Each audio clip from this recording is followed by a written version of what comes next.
previous instructor, John Neal, he actually came home one day, he got in an armed conflict. He was shot in his own home twice. The first round, it went right between two ribs, and it followed his ribs, exited 7 millimeters from his spinal column. The second round, he would never tell me where he got hit until after we buried him. He got hit in the left butt cheek. And what had happened is, can you verify that somewhere? Yes. Is he came home, saw these people in his living room. He went in to tell them to get out, and one of the individuals shot him. And as it went through the groceries, he dropped his grocery bag. Second round actually hit him in the left butt cheek, which spun him around, so he was able to engage with his .45. So he was, you know, the way I look at it, that round in the butt cheek probably saved him because it forced him to bring around, because that first round, it turned his back towards the threat. He ended up engaging that person, and while he was engaging him, he shot this threat. A second threat was running down the hall and had a sharpened screwdriver that they used to get inside. He shot that person as well. They ended up being 15 and 17. So he ended up going through a major depression. Even though he was shot in his own home, he went through this huge, he was a Navy SEAL in Vietnam. I mean, he's seen some horrible things. But shooting someone in our own soil, really, he had a real hard time dealing with that. His wife ended up leaving him, taking the kids. He lost his job. It took him 2.5 years going through the court system to establish that it was a justified shooting. And as he's telling me this, I'm sitting there, I'm listening to him. It's like, man, was it worth it? Because I'm still alive.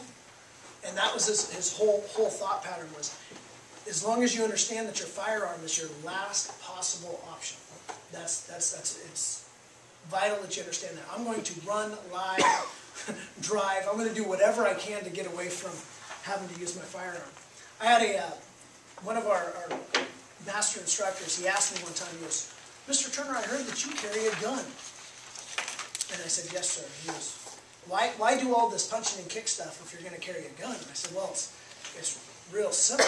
I use the punching and kicking stuff to get to my handgun because I know my limitations."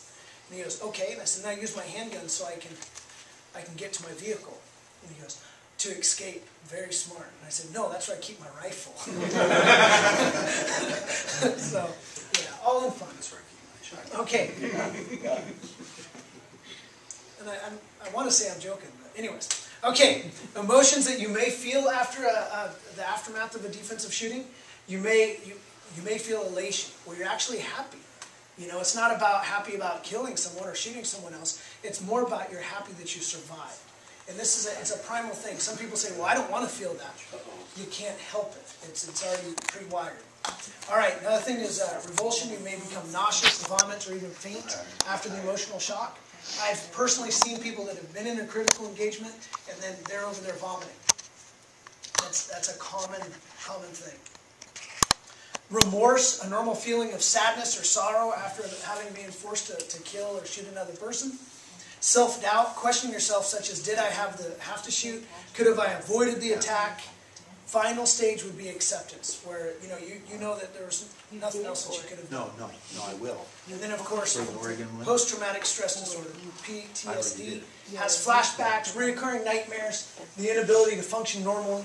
Most people don't develop the post-traumatic stress disorder. That's usually after multiple traumas before that starts happening. I had one person tell me that they had post-traumatic stress disorder from thinking about defending themselves. Doesn't work that way. So as far as legally, remember, if the less you say, the better. If you get in a critical engagement, you've made the decision that you have to use your firearm to defend yourself. Once you've made the area safe, and that means no other threats, you've now made sure that your firearm is safe, reholster, you've called 911, you have to decide, are you going to administer first aid? No matter what you do, they're going to use it against you. For myself, I feel that I have to report to something much higher than the state of Oregon and the federal government. I'm going to administer first aid. And people say, well, they're going to say that you felt bad. You felt guilty. That's why you're doing first aid. Yes, they will probably say that. But I defended myself against the threat, not the person. Does that make sense? What they were going to do to me is why I engaged them. If you don't do first aid, they're going to say, man, you really wanted him dead. You watched him bleed. So for me, I'm going to do first aid. Calling 911, I'm going to say, you know, this guy tried to kill me, this is where my location. I'm wearing a black polo shirt, jeans, I have a firearm on my hip, you know, please send an ambulance. Police arrive, that's the bad man that was going to kill me. I want to talk to my attorney. The less you say, the better.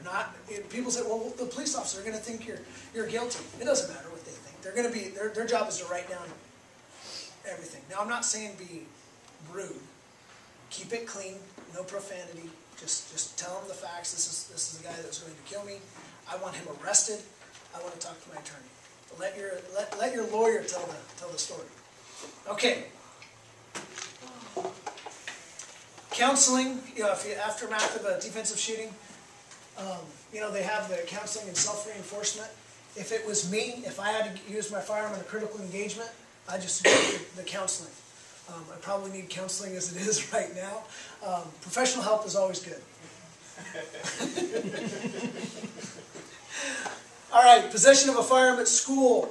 A lot of people say you cannot have a handgun in school. Well, the way the federal law reads, that if the individual possesses the firearm, is licensed to do so by the state in which the school zone is located, you can carry it onto school grounds. Okay. Now, some states like Washington, they don't recognize the federal law on that. You can only carry a firearm onto school property if you're picking up your child or dropping them off. You can't actually be in the school. So, but the state of Oregon is not that way. All right, straw purchases. That's when you purchase a firearm for someone that legally can't purchase one for themselves. It's a federal offense. You get in a lot of trouble.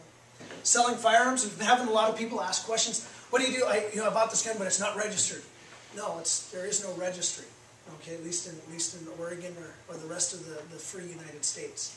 You don't, like if you sell, they recommend keeping a bill of sale, but you don't have to, you know, take it to an FFL and have them do a background check or anything like that. Oh yes, please. Great. So if you're online and you see stuff, everything I've ever seen online says this: you can only sell through a dealer, and we sell through dealers. So, and they have to ship to some states they have to go through to an FFL dealer, or you know, that's the only place that you do the transaction. But personal. Yeah, like if you're looking at Nicolat's and you see a 45 for sale, you can actually go and just purchase it. Now, if you're like when you're looking online, that's kind of a little bit different. If you purchase online, you need to send it to an FFL. So it's like just call Matt; he'll give you a copy of the FFL. You mail it to him, and then bam, you get your gun. I think he charges like 25. I think 25. Yeah, it's like probably the cheapest in the state. Don't tell him. Don't tell him that. All right.